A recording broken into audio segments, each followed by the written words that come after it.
சென்னை மாதவரத்துல பயங்கர தீ விபத்து ஏற்பட்டிருக்கு. இதனால குடோன்கள் தீக்கிரையாக இருக்கக்கூடிய ஒரு முக்கிய தகவலை பார்க்கிறோம். விவரங்களோட செய்தியாளர் சாலமன் இணைந்திருக்கிறார்.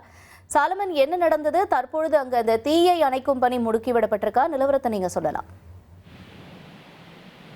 சென்னை மாதவரம் பால் பண்ணை தபால் பெட்டி பகுதியில செயல்பட்டு வரக்கூடிய 4க்கும் மேற்பட்ட தனியார் நிறுவனங்களோட குடோன்கள்ல திடீரென தீ விபத்தானது ஏற்பட்டிருக்கிறது.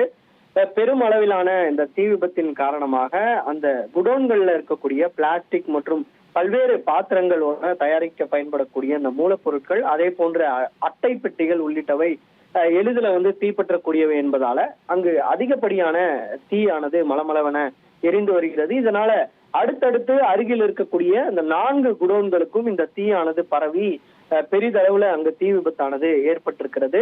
இது குறித்து உடனடியாக அருகில் இருக்கக்கூடிய பொதுமக்கள் அளித்த தகவலின் பேர்ல மணலி, மாதவரம் மற்றும் செம்பியத்தோட தீயணைப்பு நிலையங்களை சேர்ந்த தீயணைப்பு வீரர்கள் சுமார் 50க்கும் மேற்பட்டோர் அங்கு சம்பவ இடத்திற்கு சென்று தீயை கட்டுக்குள்ள கொண்டு வரக்கூடிய பணியில தொடர்ச்சியாக ஈடுபட்டு வருகின்றனர். சுமார் அரை மணி நேரத்திற்கும் மேலாக அவர்கள் இந்த தீயை கட்டுக்குள்ள கொண்டு வரக்கூடிய பணியில தீவிரம் காட்டி வருகின்றனர். இதனால அந்த குடோன்கள்ல அதிகப்படியான தீயானது எரிந்து வருவதால அங்க கரும்புகையானது சுற்றுவட்டார பகுதிகளில் முழுவதிலுமே பரவி அங்கு பொதுமக்களுக்கு கண்ணெரிச்சல் உள்ளிட்ட அபாயங்கள் ஏற்பட வாய்ப்பிருப்பதாகவும் தெரிவிக்கப்பட்டிருக்கிறது. இந்த தீ விபத்துக்கான காரணம் குறித்து காவல்துறையினர் ஒருபுறம் விசாரணை மேற்கொண்டு வரக்கூடிய நிலையில இந்த தீயணைப்பு துறையினர்கள் இந்த தீயை கட்டுக்குள்ள கொண்டு வருவதற்கு மும்முரமாக செயல்பட்டு வருகின்றனர். அதனுடைய காட்சிகளை தான் நாம் பார்த்து கொண்டிருக்கிறோம்.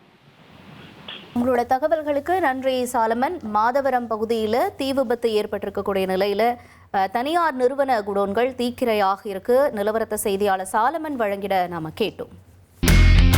இனி செல்லும் இடமெல்லாம் செய்தி. தந்தி டிவியின் வாட்ஸ்அப் சேனலை ஃபாலோ பண்ணினா செல்ல இருக்கும் இடமெல்லாம் செய்தி.